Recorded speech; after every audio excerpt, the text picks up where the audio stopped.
सर्वनाम प्रधानी संस्कृत की ग्रामर यानी व्याकरण का एक और कैटेगरी सर्वनाम प्रधानी यानी कि प्रोनाउंस या फिर सर्वनाम। तो आइए देखते हैं कि संस्कृत में प्रोनाउंस को क्या कहते हैं।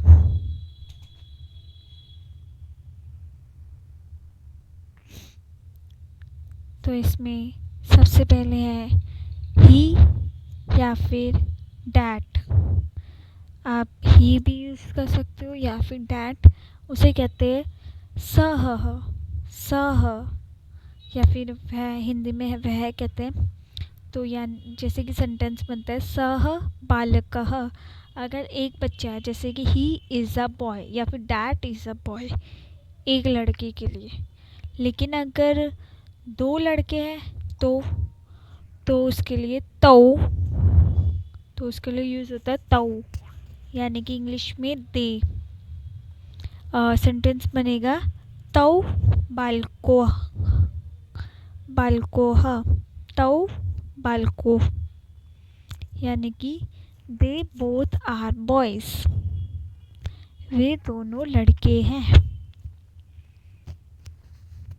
अब अगर दो से ज़्यादा है तो ते, अगर दो से ज़्यादा है तो ते और लगेगा ते, यानी कि ते बालकाः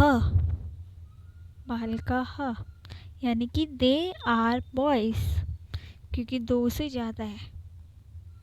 ते बालकाः। तो सर्वनाम प्रधानी यानी कि प्रोनाउन सह, ही या फिर डैट, तो, दे, अगर दो लड़के हैं या दो चीज़ों के लिए बात हो रही है। ते अगर दो से ज़्यादा है तो दे, सिर्फ दे, बोथ नहीं, ते संस्कृत में।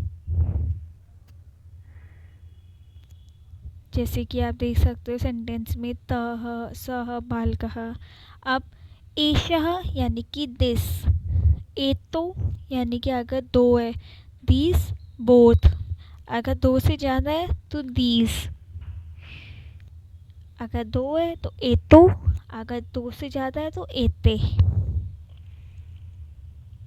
एषः यानी कि दिस, अहम यानी कि आई या मैं, अगर दो है तो हम वी लगाते हैं हम के लिए, तो उसके लिए होते हैं आवाम। अगर दो जने की बात हो रही है तो आवाम, अगर दो से ज़्यादा है तो वयम, वी, दो से ज़्यादा है वयम। सा जैसे सह था ही के लिए, सा है शी, लड़की के लिए। वही सेम, अगर दो लड़कियां हैं तो ते, अगर दो से ज़्यादा है तो ताहा। Esha this is a cook, Esha यानी कि लड़की के लिए। अगर दो है तो एते, अगर दो से ज़्यादा है तो एताहा।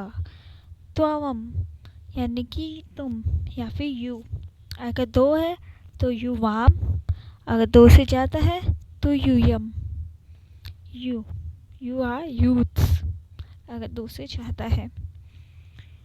तत्, ते या तानी, तत् यानी कि डैट, अगर दो है, दो की बात हो रही है तो दोस बोथ, अगर दो से ज़्यादा की बात हो रही है तानी यानी कि दोस।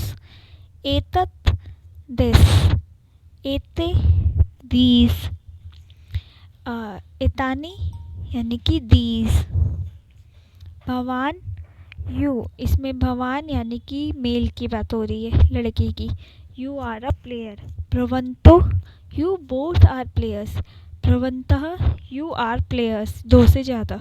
भवती, इसमें लड़की की बात हो रही है, यू आर अ टीचर। भ्रवत्यो यू बोथ आर टीचर्स, भवत्स